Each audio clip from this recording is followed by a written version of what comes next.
Hello students, welcome to ITI classes. और आज की इस वीडियो में हम पढ़ने वाले हैं इंट्रोडक्शन ऑफ ई कॉमर्स, यानी कि ई कॉमर्स का परिचय। ई कॉमर्स आपका क्या होता है, व्हाट इज ई कॉमर्स, क्या होता है e commerce, how does it work, ये कैसे कार्य करता है,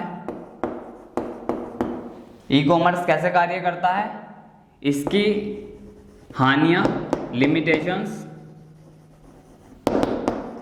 और इसके एडवांटेजेस, इसके लाभ। और by the end of this chapter, इस चैप्टर के आखिरी तक मैं आपको ये भी बताऊंगा how can you start,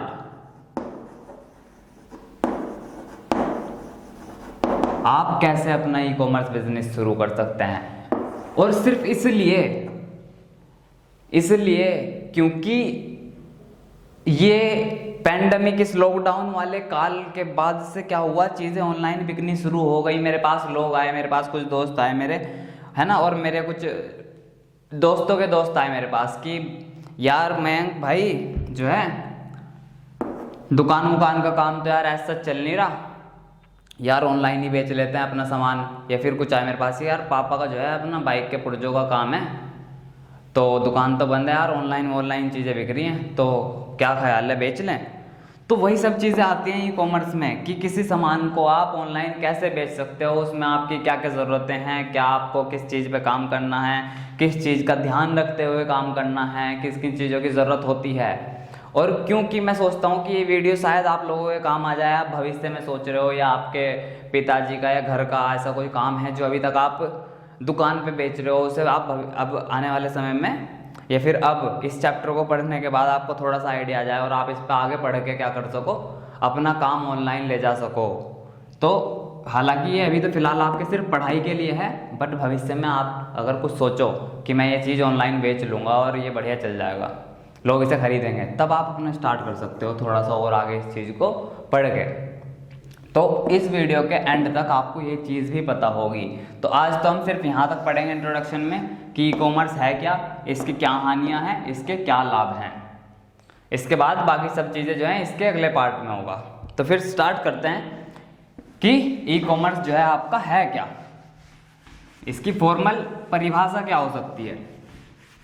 formal परिभाषा क्या हो सकती है, तो पहले साधारण व्यापार समझते हैं। सिंपल बिजनेस क्या है आपके हिसाब से, सिंपल बिजनेस की परिभाषा क्या होनी चाहिए भाई मेरे हिसाब से।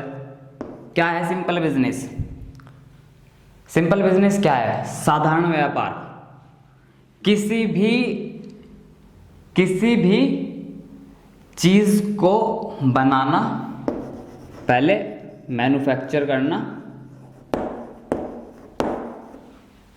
फिर खरीदना और बेचना, सेल करना और परचेज करना, यही तो है आपका साधारण व्यापार। कि जब आप किसी सेवा यानी कि सर्विसेज को, किसी सर्विस को या फिर किसी प्रोडक्ट को, प्रोडक्ट यानी कि उत्पाद, जब आप किसी सर्विस या प्रोडक्ट को खरीदते या बेचते हो, उसे आप क्या कहते हैं? साधारण व्यापार। भाई क्या है साधारण व्यापार? कि आपने जो है अपनी फलानी जगह या फिर XYZ जगह अपनी एक दुकान खोल ली और आपके पास जो है कस्टमर्स आए और आपने जो है सामान बेचना शुरू कर दिया। मार्केट में आपने अपनी दुकान खोली, आपके पास दुकान को देख के ग्राहक आए, कस्टमर्स आए, आपने अपना सामान बेचा और आपका बिजनेस चल पड़ा। अब आप करोगे क्या? आप बेसिकली कर क्या रहे हो? आप कहीं से सामान खरीद रहे हो। कहाँ से खरीद रहे हो? मैन्युफैक्चरर से आप सामान खरीद रहे हो, जो उस सामान को बना रहा है, आप उससे सामान खरीद रहे हो, अपनी दुकान में रख रहे हो उस सामान को, फिर आपके पास लोग आ रहे हैं, लोग आपसे खरीद रहे हैं। आप क्या कर रहे हो? पहले खरीद रहे हो फिर बेच रहे हो, पहले खरीद रहे हो फिर बेच रहे हो। बस यही है बिजनेस। किसी चीज को, मतलब किसी सेवा या उत्पाद को बेचना या खरीदने का नाम ही जो है व्यापार है। साधारण बिजनेस यही होता है।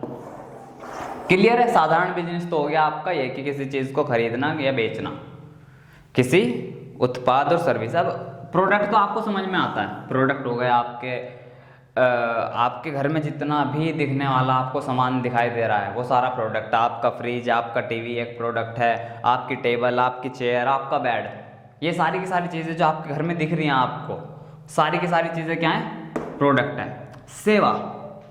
सेवा भी तो खरीदी जाती है। अब आप में से बहुत लोगों को तो पता होगा सेवा क्या है, बट अगर कुछ को नहीं पता तो मैं बताता हूँ सेवा क्या होती है।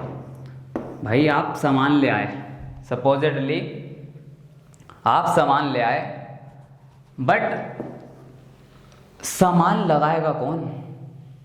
जैसे कि आपको जो है घर में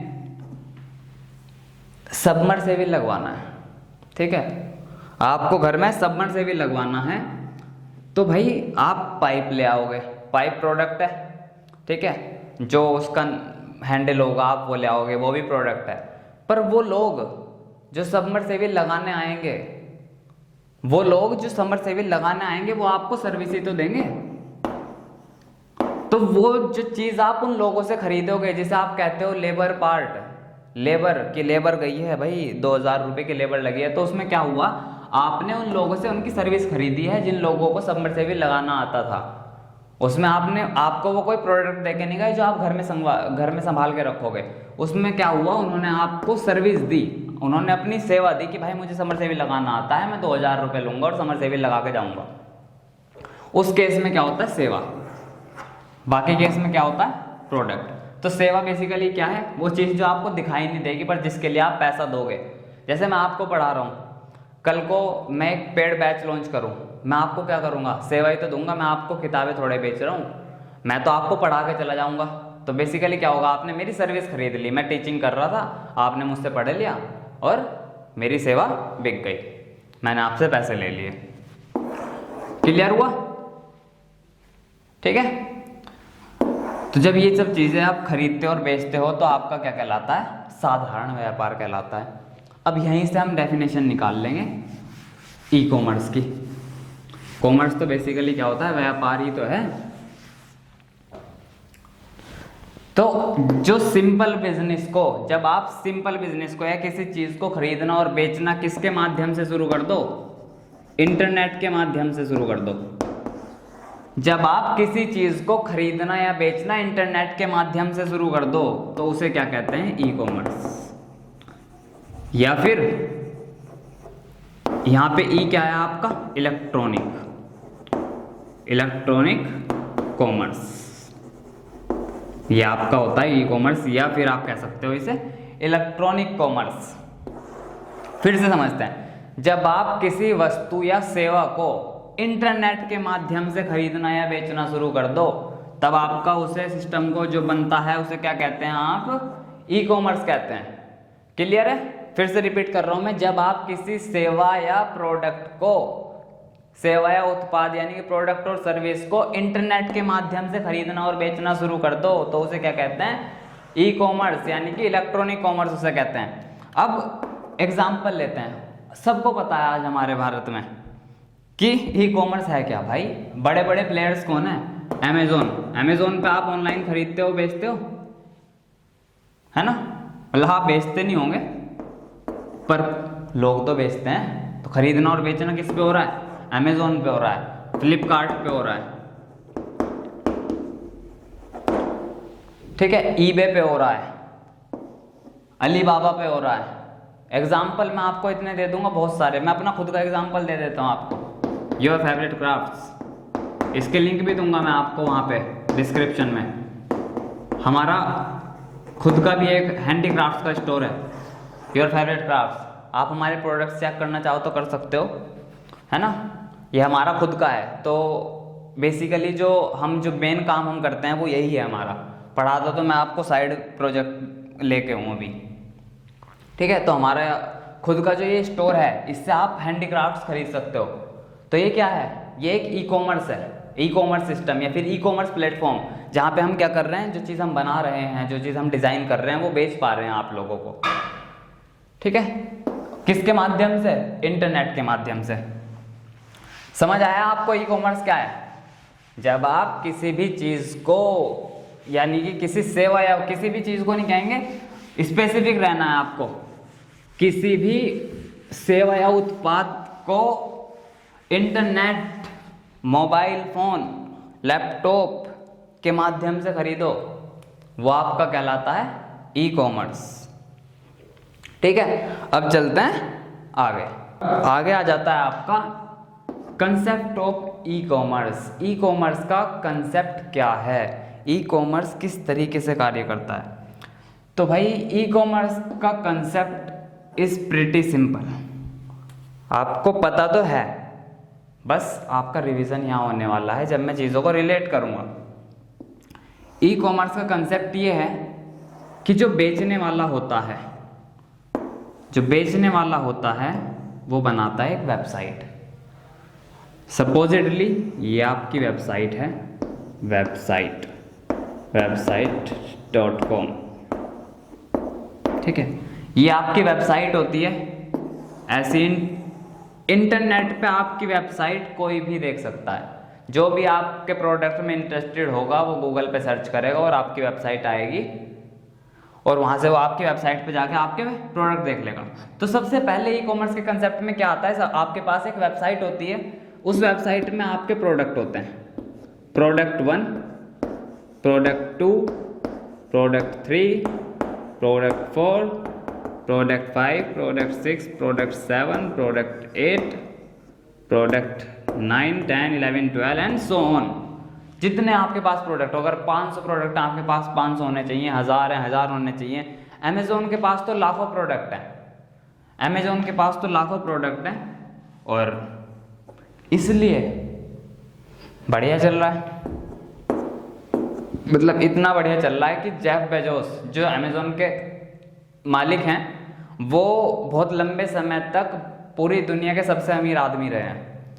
आप सर्च कर सकते हो, अगर चाहो तो उनके बारे में पढ़ सकते हो। अमेजोन के जो ओनर हैं जेफ बेजोस, ठीक है, जेफ बेजोस, ये स्पेलिंग है JEFFBEZOS, जेफ बेजोस। ठीक है, ये अमेजोन के मालिक हैं और ये दुनिया के सबसे अमीर आदमी रहे सिर्फ इसलिए क्योंकि इन्होंने ई कॉमर्स को पूरे वर्ल्ड में फैला दिया, पूरे वर्ल्ड में। ठीक है, वापस आ जाते हैं, कंसेप्ट क्या है ई कॉमर्स का। आपके पास सबसे पहले एक वेबसाइट होती है, उस वेबसाइट में आपके प्रोडक्ट्स होते हैं सारे के सारे। फिर इस प्रोडक्ट को हम यहाँ कर लेते हैं जूम, अच्छा है ना। फिर यहाँ पे जब आपकी वेबसाइट पे बहुत सारे प्रोडक्ट्स थे, तो आपकी वेबसाइट पे क्या होगा, इन प्रोडक्ट्स की डिटेल होती है। जैसे मैंने इस प्रोडक्ट पे, अगर मैंने इस प्रोडक्ट पे क्लिक कर दिया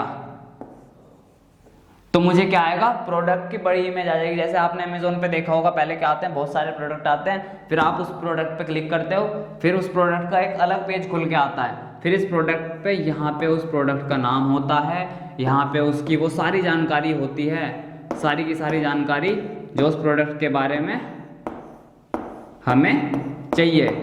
कंप्यूटर की सारी वो जानकारी जिसे एक खरीदार पढ़ के ये समझ सके क्या ये प्रोडक्ट मेरे लेने लायक है या नहीं है। ठीक है, बाकी जानकारी और नीचे होती है। तो क्या होता है, एक वेबसाइट है, वेबसाइट पे प्रोडक्ट है, प्रोडक्ट की जानकारी है, और उसके बाद अगर हमें प्रोडक्ट पसंद आता है तो हमें क्या करना है, पहले भुगतान, हमें पैसा चाहिए पहले। तो फिर यहाँ पे आता है एक आपका बाय नाउ का बटन, यहाँ पे आता है आपका बाय नाउ का बटन। इस पे क्लिक करके क्या होगा, जो खरीदार होगा वो क्या करेगा, भुगतान करेगा, पेमेंट करेगा पैसों की। और जैसे ही पेमेंट बेचने वाले के पास चली जाएगी, ये यहाँ आ गया बेचने वाला, जैसे ही पेमेंट इसके पास आ जाएगी, ये क्या करेगा, इसे पता लग जाएगा कि फलानी चीज़ का एक ऑर्डर आया है और इसे मुझे भेजना है उस एड्रेस पे, जो एड्रेस यहाँ पे खरीदार ने भरा होगा। तो ये है ई कॉमर्स का कंसेप्ट। एक बार जल्दी से फिर से देख लेते हैं, बल्कि इसे नहीं देखते हैं, मैं बताता हूँ आपको हमारी साइट का। जैसे हमारी ये साइट है yourfavoritecrafts.com, ये हमारी साइट है। अब यहाँ पे आपको बहुत सारे प्रोडक्ट्स दिखाई दे रहे हैं। ये हमारी वेबसाइट का एक पेज है जहाँ पे हमारे सारे के सारे प्रोडक्ट्स हैं। ये product 1, product 2, product 3, product 4, product 5, product 6 and so on. अब मैंने जब एक प्रोडक्ट पे इसमें क्लिक कर दिया तो मेरे पास आ गई ये एक नई विंडो। इसमें क्या है, प्रोडक्ट की सारी जानकारी है। यहाँ पे प्रोडक्ट का टाइटल है, यहाँ पे प्रोडक्ट की वो सारी की सारी जानकारी लिखी हुई है, जो एक अगर खरीदार, एक बायर अगर पढ़ ले तो उसे पता लग जाएगा कि क्या मेरे लेने लायक चीज़ है या नहीं है। ठीक है, उसने पढ़ लिया, उसे समझ आ गई कि हाँ ठीक है मेरे खरीदने लायक चीज़ है। यहाँ से इसके बाद यहाँ पे आपका आ गया है बाय नाउ का बटन। यहाँ पे जब आप बाय नाउ वाले बटन पे क्लिक करेंगे तो आप क्या करोगे, हमें पेमेंट कर दोगे। हमें पेमेंट आ जाएगी, यहाँ से पेमेंट आ जाएगी। उसके बाद हमारे पास आपकी डिटेल्स आ जाएंगी। हमें पता लग जाएगा आपको एड्रेस, आपका कहाँ एड्रेस है, हमें प्रोडक्ट कहाँ भेजना है, आपने कौन सा प्रोडक्ट खरीदा है। तो ये है बिल्कुल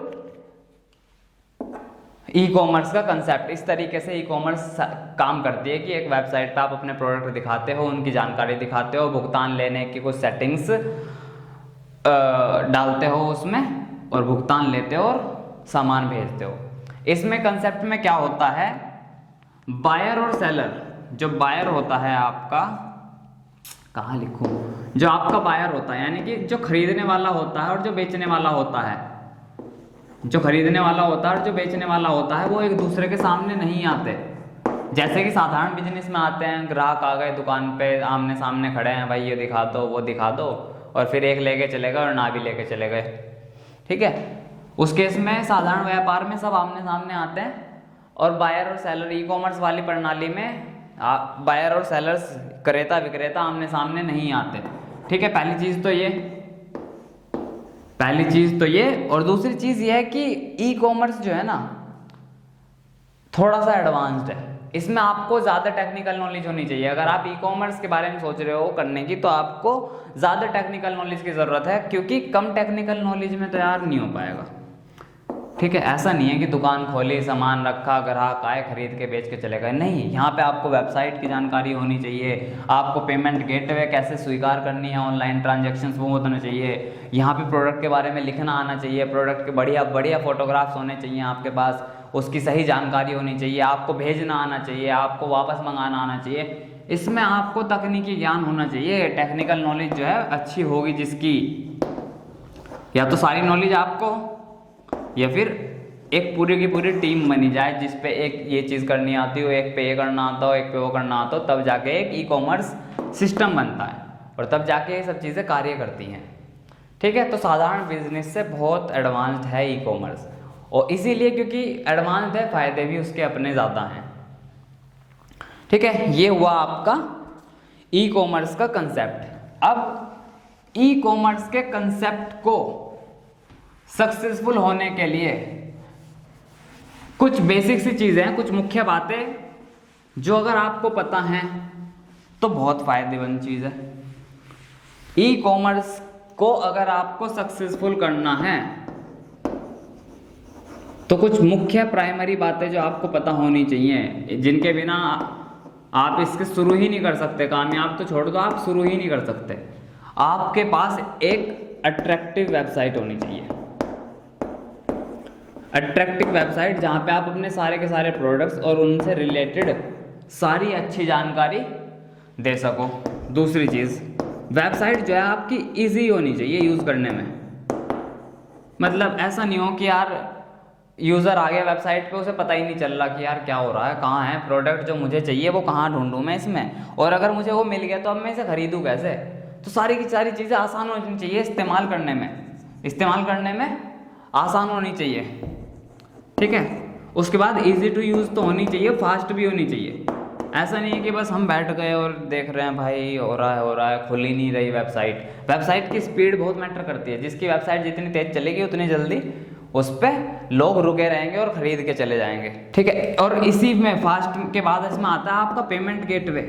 मतलब लोगों को पेमेंट करने में भी आसानी होनी चाहिए। ऐसा नहीं है कि मतलब हम उलझे हुए हैं, हमें समझ ही नहीं आ रहा यार ऑनलाइन पे कैसे करें इसका। इसमें जितनी भी चीज़ें होती हैं, आप फ़ोन पे से करो, पेटीएम से करो, डेबिट कार्ड से करो, क्रेडिट कार्ड से करो, भीम यूपीआई से करो, इस तरह के सारे तमाम ऑप्शन जो इस्तेमाल कर सकते हैं आज यूज़र्स, है ना। वो सारे के सारे पेमेंट गेटवे आपके वेबसाइट में चलते हुए होने चाहिए, और वो ट्रस्टेड भी होने चाहिए, प्लस ट्रस्टेड होने चाहिए। ऐसा ना हो कि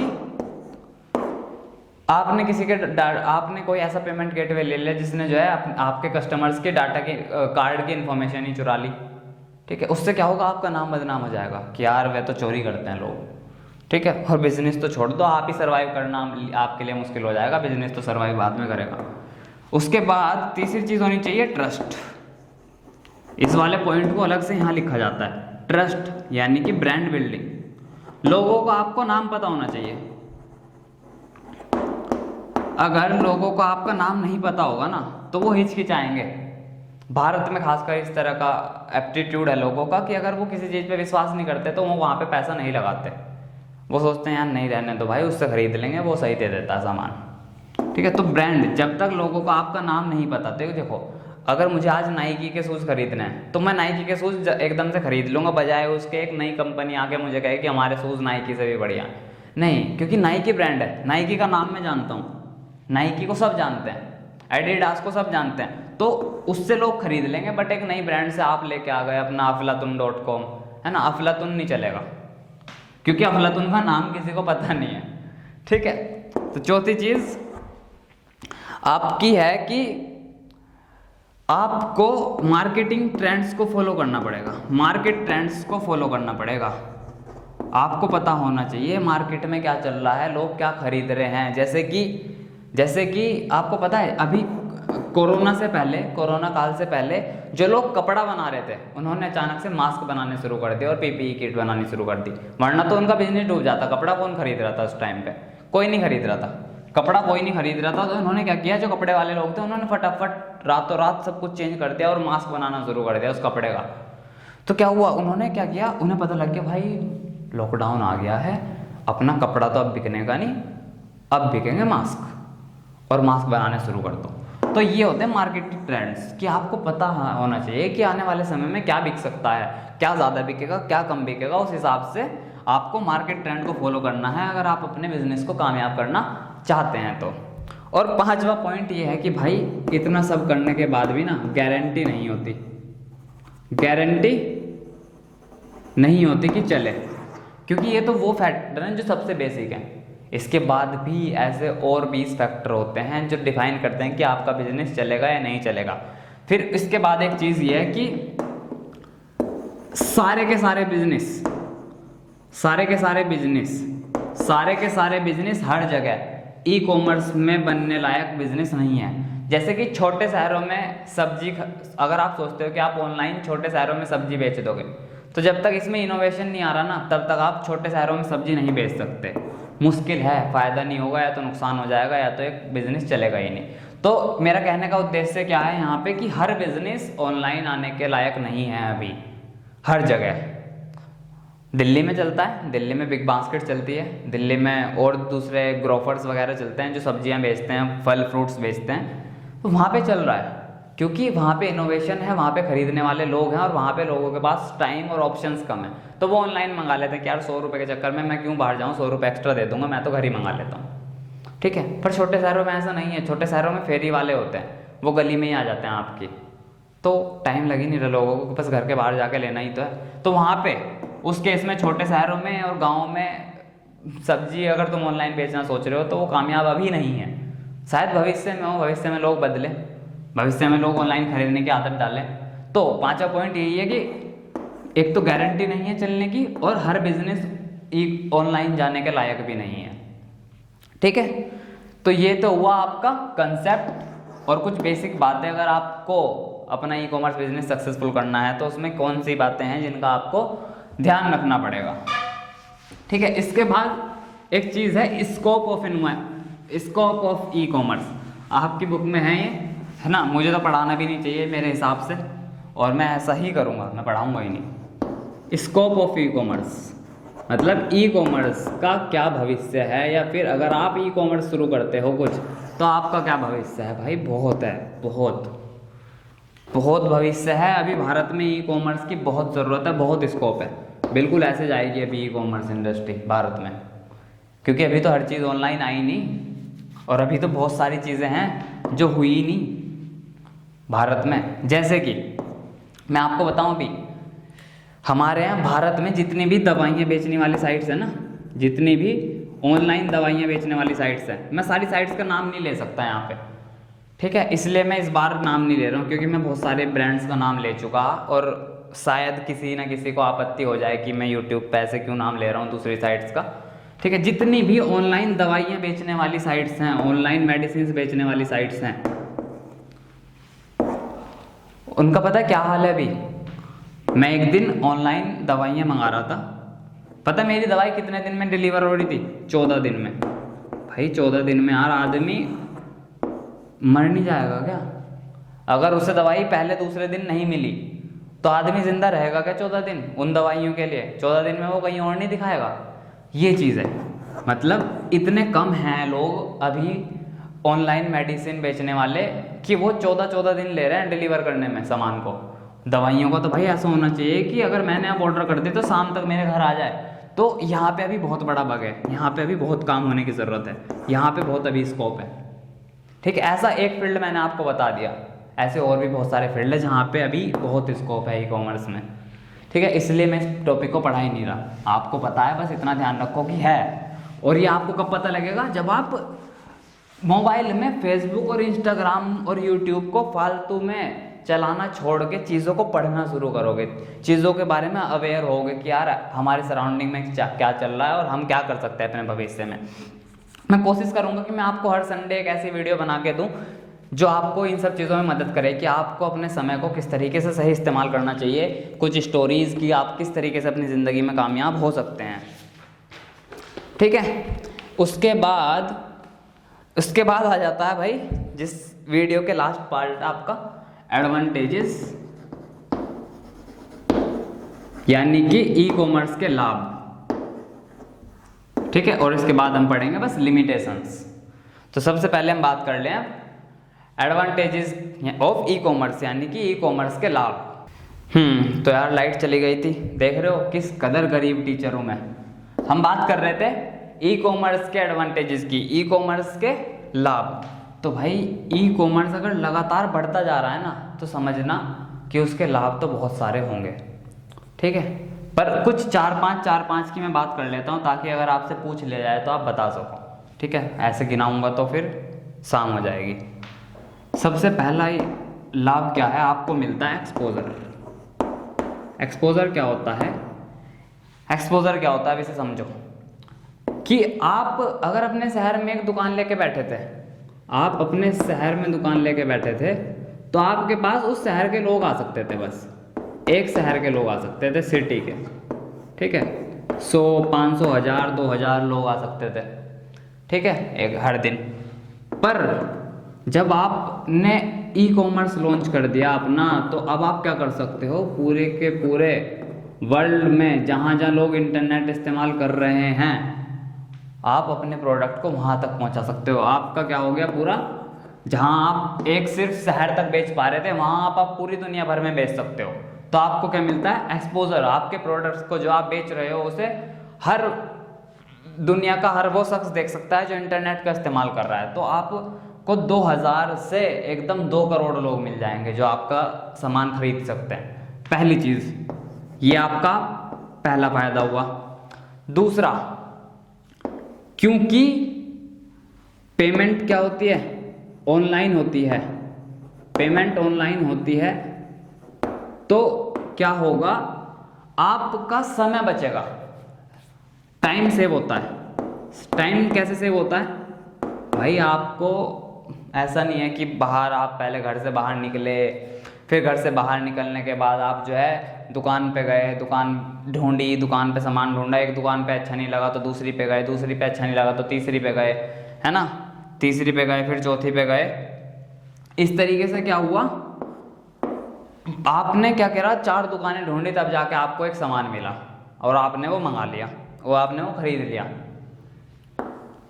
उस केस में क्या हो रहा था? आपका समय बहुत खराब हो रहा था। बजाय इसके अब यहाँ क्या होगा, ऑनलाइन पेमेंट करके, ऑनलाइन सामान खरीद के, कि आपने इंटरनेट पे अपना सामान ढूंढ लिया और उसे जो है फटाफट 4-5 क्लिक करे और ऑर्डर कर दिया। उससे क्या हो गया, आपका टाइम कितना बच गया। आपको मार्केट में धक्के नहीं खाने पड़े, आपका पेट्रोल बच गया है ना, आपका फेयर चार्जेस बच गए बाजार में घूमने के, आपका समय बच गया। तो इस तरीके से क्या हो रहा है, आपका समय बचता है ई कॉमर्स में। दूसरी चीज़ क्या है, आपका समय बचता है, आपको ईज होती है। फिर तीसरा क्या है, अनलिमिटेड कह सकते हो आप इसे, अनलिमिटेड या फिर मोर बाइंग ऑप्शंस। जैसे कि